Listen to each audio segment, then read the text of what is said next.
આજનું વાતાવરણ, આજની સામાજિક પરિસ્થિતિ, આજનું આપણું બધાનું જીવન ધોરણ, આપણી લાઈફસ્ટાઈલ,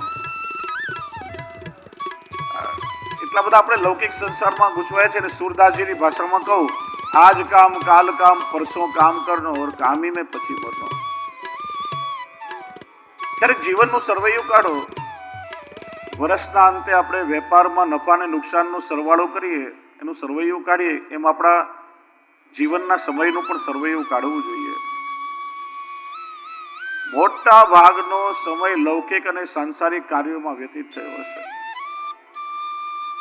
ક્યારેક વિચાર કરો કે આ મનુષ્યનું જીવન અને એમાં વૈષ્ણવ કુળમાં અવતાર ઠાકોરજી મને શા માટે આપ્યો હશે?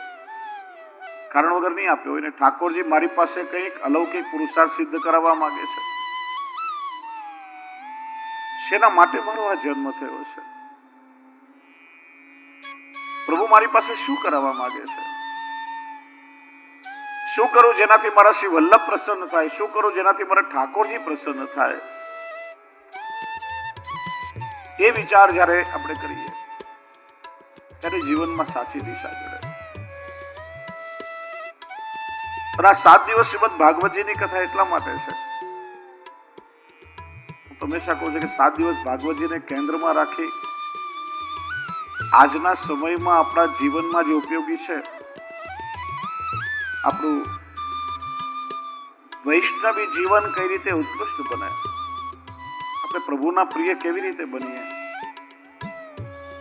એક વૈષ્ણવનું કર્તવ્ય શું, એ મુખ્ય મુદ્દાઓ પર આપણે ચર્ચા કરીશું. વૈષ્ણવ, આ ભાગવતજી કેવલ બુદ્ધિનો વિષય નથી. ભાગવત એ કેવલ કર્ણનો પ્રયોગ નથી, પણ આ ભાગવતના સત્સંગથી એક એક અક્ષરમાં બિરાજેલા પ્રભુ એ તમારા કર્ણ દ્વારા હૃદયમાં પ્રવેશ કરીને તમારા અંતઃકરણને શુદ્ધ કરે છે. હરિચિત્તમ સમાશ્રય.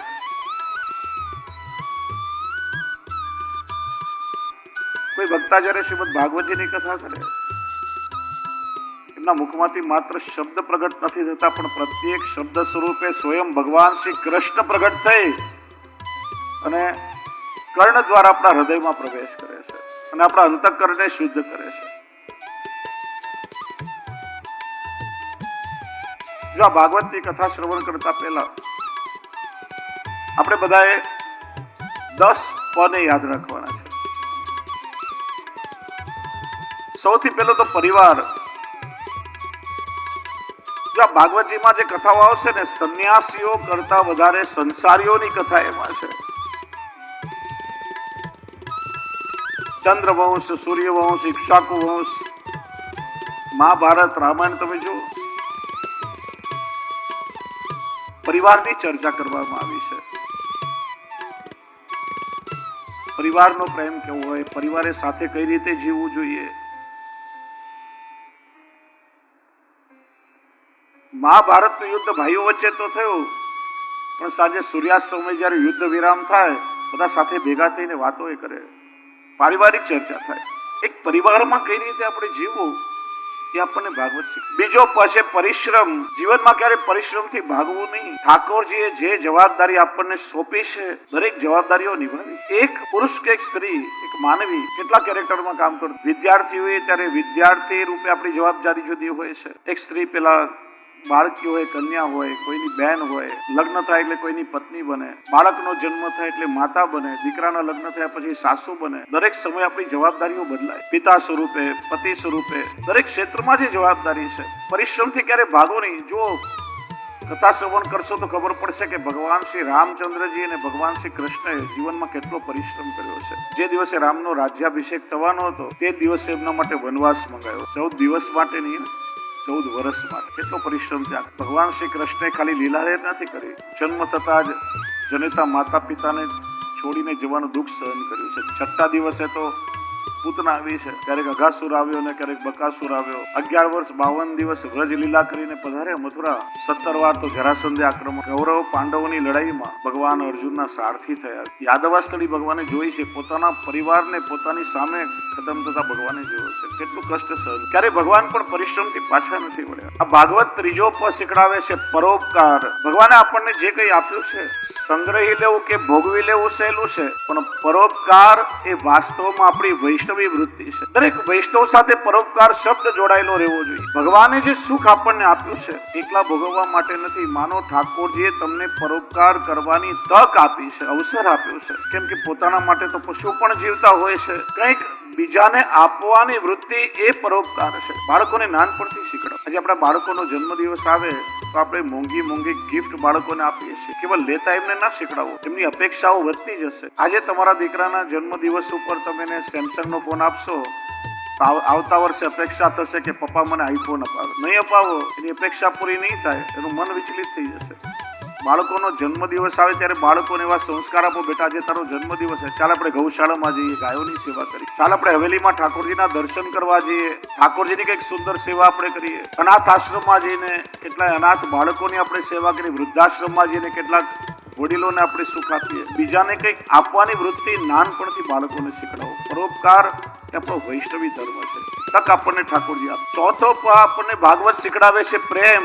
ભાગવતજી એ પ્રેમ ગ્રંથ છે અને દરેક ચરિત્રમાં તમે જુઓ કે જેને જેને ભગવાન મળ્યા છે ને બધાને કેવલ પ્રેમથી મળ્યા. લૌકિક વ્યવહારમાંથી માણસ જ્યારે ઉપર ઉઠે છે ને ત્યારે પ્રેમને પ્રાપ્ત કરે છે. અંગ્રેજીમાં કહેવાય છે love is God and God is love. પ્રેમ એ પરમાત્માનું અવર.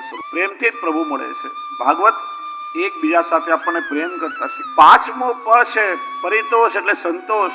માનવીના જીવનમાં સંતોષ એ બહુ મહત્વ. તમને ભગવાને ગમે એટલું આપ્યું હોય પણ જો સંતોષ ન હોય ને તો ક્યારે સુખનો અનુભવ ના. આજે માણસ દુઃખી કેમ છે? આપણે ખાલી સુખી નથી થવું પણ આપણે બીજા કરતા વધારે સુખી. એટલા માટે પોતાનાથી સુખી માણસોને જોઈ અને દરેક માણસ પોતાની જાતને દુઃખી માન. ઠાકોરજી જે આપણને આપ્યું છે, મારા પ્રભુએ મારા પર બહુ કૃપા, મારી પાત્રતાથી અધિક મને પ્રભુએ આપ્યું છે, એવો ભાવ હંમેશા રાખ. ઠાકોરજી દરેકને હંમેશા યોગ્ય પ્રમાણમાં આપે છે. જીવનમાં સંતોષ હશે ને તમારી લૌકિક કામનાઓને ભાવનામાં બદલી નાખશે. કારણ કે કામનાઓનો અંત નથી. મેં કહ્યું ને આજે દરેકને બીજાથી વધારે સુખી. તો પેલા મારા ઘરે 40 ઇંચનો ટીવી છે, પેલા બાજુવાળાએ 75 ઇંચનો લઈ લીધો. કેમ ચાલે? હું પણ એવું લઉં. મારી પાસે પેલી મારુતિ ગાડી છે, બાજુવાળાએ મર્સિડીઝ લઈ લીધી. બીજાને જોઈને આપણે પોતાની જાત. સૌથી મોટું ધન છે સંતોષ ધન. પર જબ આવે સંતોષ ધન સબ ધન ધૂલ સબ. ભાગવતજી આપણને સંતોષ આપે છે. કામનાને ભાવનામાં બદલે અને ભાવના બધાના સુખનું કારણ. છઠ્ઠો પ છે પવિત્રતા. આપણા આચાર વિચાર તો શુદ્ધ બને પણ સાથે મન પણ પવિત્ર બને. જો શુદ્ધતા અને પવિત્રતામાં ફરક. દરેક શુદ્ધ વસ્તુ પવિત્ર હોય જરૂરી, પણ પવિત્ર વસ્તુ શુદ્ધ હોય. આપણા ઘરમાં ટોયલેટ બાથરૂમ હોય અને કોઈ સારા ક્લિન્ઝરથી તમે સાફ કરો, શુદ્ધ હોય, એમાં વાયરસ કે બેક્ટેરિયા ના હોય, જમ્સ રહિત બને. તમે કહી શકો મારા ઘરના ટોયલેટ બાથરૂમ શુદ્ધ છે પણ પવિત્ર ના કહેવાય. તમે એમાં બેસીને જમી ના છો. રસોડામાં થોડો કચરો ભલે પડ્યો હોય પણ રસોડું છે ને ઘરનું, એ પવિત્ર સ્થાન. ઠાકોરજી બિરાજતા હોય, ઘરમાં સુંદર મંદિર હોય, પવિત્ર સ્થાન. અને ઠાકોરજીને શુદ્ધતાથી વધારે પવિત્રતા. ભાગવત આપણને પવિત્ર બનાવે છે અને જેનું મન પવિત્ર બને ને પછી એને જીવનમાં સત્કર્મો કરવા ન પડે.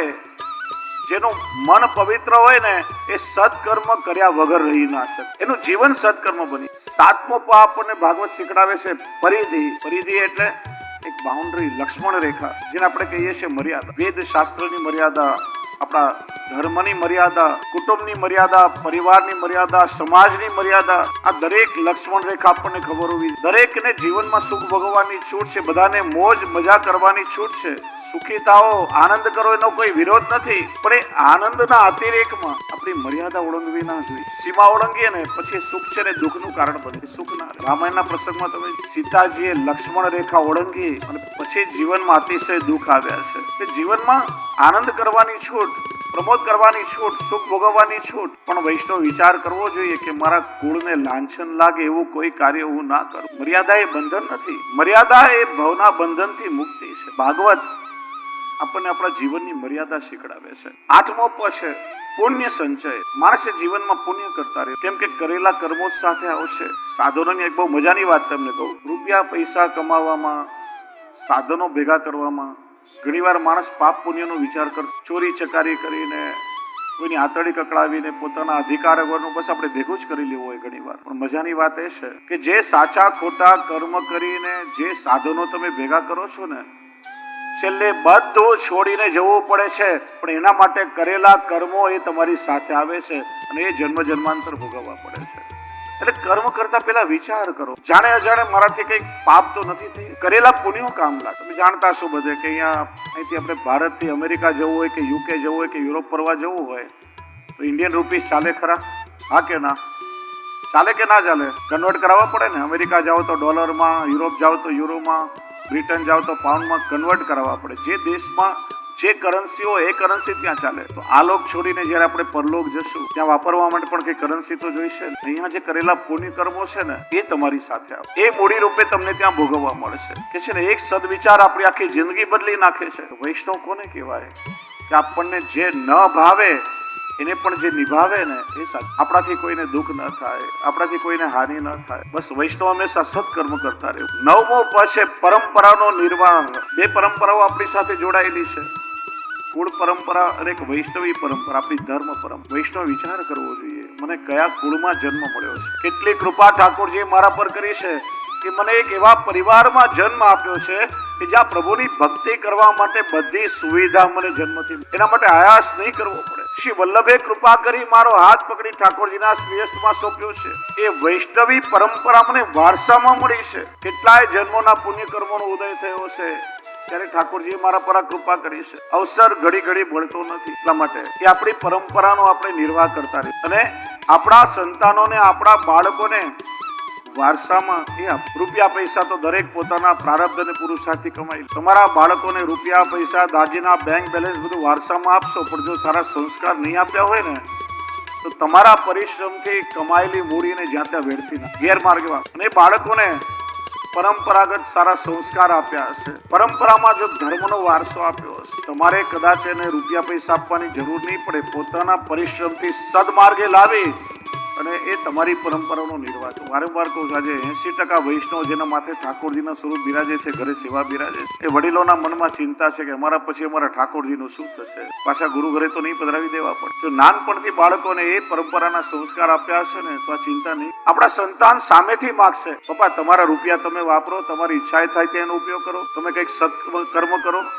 અમને તો બસ વારસામાં ઠાકોરજી આપશો ને તોય ઘણું. આવું જયારે તમારા સંતાન માગે ને ત્યારે પોતાને ભાગ્યશાળી સમજશો. 10મો પછી પ્રભુની સેવા. જો જીવનમાં તમે બધું કરશો, બધું મેળવશો, પણ ઠાકોરજીને જો ભૂલી ગયા ને તો બધું મીંડું. ઘરમાં ઠાકોરજી બિરાજતા હશે, તમારું જીવન સારું. જે પ્રભુએ આપણને રહેવા માટે આટલું મોટું ઘર આપ્યું, એટલે શું ઘરના એક ખૂણામાં એક નાનકડા મંદિરમાં આપણે ન પધરાવી શકીએ? જે પ્રભુ સવાર સાંજ 2 સમય આપણું પેટ ભરે છે, એમને શું આપણે 2 ટોક મિશ્રીના ન રોગાવી શકીએ? પ્રભુ તે છે વિમુક્ત થયો ને એ જીવ દુર્ભાગ્ય. ભાગવતજીના દરેક પ્રસંગમાં તમને જોવા મળશે કે જેનો જીવનમાં જય થયો છે ને એટલા માટે કેમ કે કૃષ્ણ એમની સાથે હતા, પ્રભુ એમની સાથે. જેને પ્રભુને છોડ્યા છે ને એ બધા જ દુર્ભાગી થયા છે. તો આ 10 વૈષ્ણવ યાદ રાખવાના છે ભાગવતજીના માધ્યમથી, જેનાથી આ વૈષ્ણવી જીવન આપણું છે ને ખરાર્થમાં સાર્થક થાય. આ ભાગવતે શું છે? કૃષ્ણ કથાની ગંગા છે, ભગવત નામની ભાગીરથી. 2 ગંગાઓ એવી છે કે જ્યાં જગતને પાવન કરે છે. એક છે ભાગીરથી ગંગા ને બીજું ભાગવતી. ભાગીરથી ગંગાનું પ્રાગટ્ય ભગવાનના ચરણમાંથી થયું. વામન અવતાર જ્યારે થયો અને વામન અવતારમાં ભગવાને પોતાનું બીજું ચરણ ઉર્ધ્વલોકમાં સ્વર્ગમાં પધરાવ્યું ત્યારે બ્રહ્માજીએ પોતાના કમંડલના જળથી પ્રભુનું પાદ પ્રક્ષાલન કર્યું. એ જ ગંગા સ્વરૂપે પ્રગટ થયું. એ ગંગા પ્રભુના ચરણમાંથી પ્રગટ થઈ.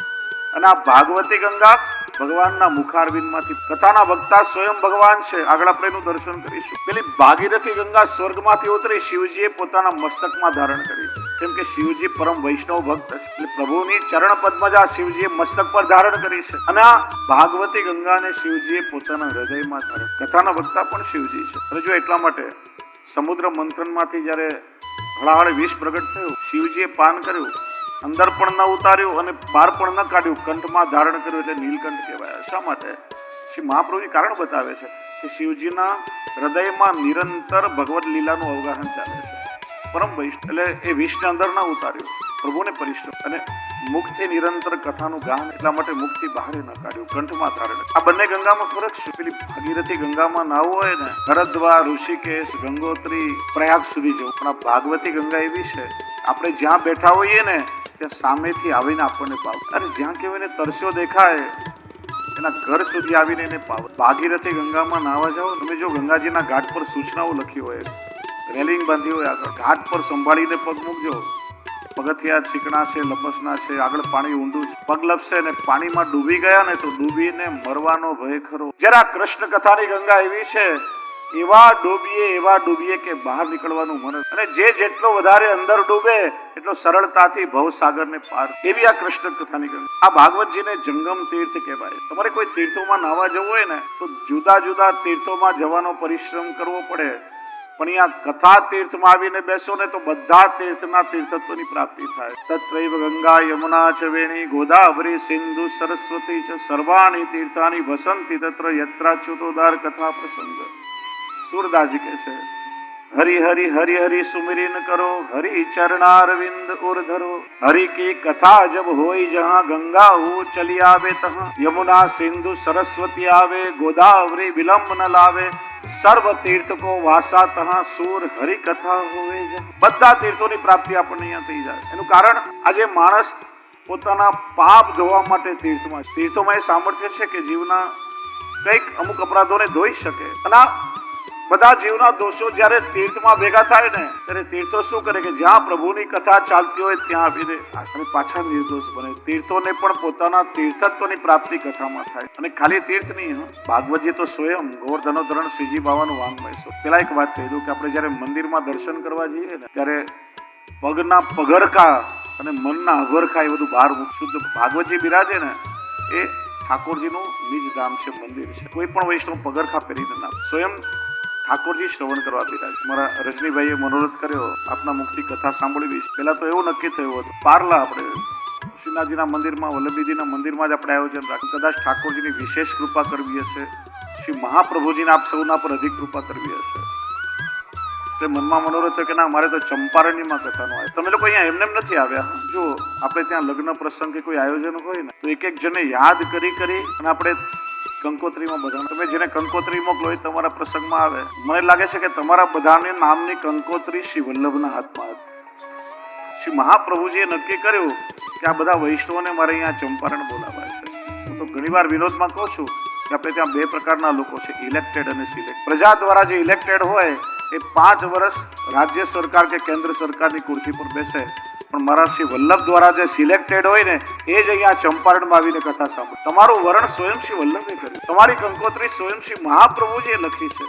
એમની કૃપાથી તમે અહીંયા સુધી આવી શક્યા છો. નહીં તો નક્કી તો ઘણાએ કર્યું હોય, કંઈક આવરણ આવે, કંઈક વિઘ્ન આવે, છેલ્લી ઘડી આવવાનું. શ્રી મહાપ્રભુજીની કૃપા થાય એ જીવ અહીંયા સુધી આવી શકે. કેમ કે પત્રિકા તમને મળી ને, તમે તો બધા રાજી થયા હશો. હા, ચંપારણ જવાનો અવસર મળ્યો. તમારા માથે બિરાજતા ઠાકોરજી પણ વધારે પ્રસન્ન. વૈષ્ણવ તમને એકલા ચંપારણ નહીં જવા દઉં, મારે પણ તમારી સાથે આવો. તમે જયારે ચાલીને અહીંયા ઘરેથી આવો છો ને, તમે એકલા નથી આવતા, તમારા ઠાકોરજી પણ તમારી સાથે અહીંયા શ્રવણ કરવા પધારે. એટલા માટે કથામાં આપણે વિવેકથી બેસવું. બની શકે તો પદ્માસનમાં પલાઠી વાળી પગ ન દેખાય એ રીતે ઠાકોરજી સામે જે મંદિરમાં બેસી બેસે. શરીરમાં કોઈ કષ્ટ હોય, કમરમાં પગમાં, તો ખુરશી પર બેસીએ વાંધો નહીં, પણ વિવેક. 6 માસનું બાળક ખોળામાં હોય, માં કેટલી કાળજી રાખે બાળકને કષ્ટ ન પડે. એમ આપણા ખોળામાં આપણા પ્રભુ બિરાજીને પોતાની લીલા. ભગવાન પોતે કહેશે યત્ર યત્ર ચતુર્ભક્ત શ્રીમદ ભાગવતમ ભવેત ગચ્છામિ તત્ર તત્રાહમ ઘોર યથા સુત વત્સલ. મારો ભક્ત જ્યારે મારી કથાનું શ્રવણ કરવા માટે નીકળ્યો હોય, હું પણ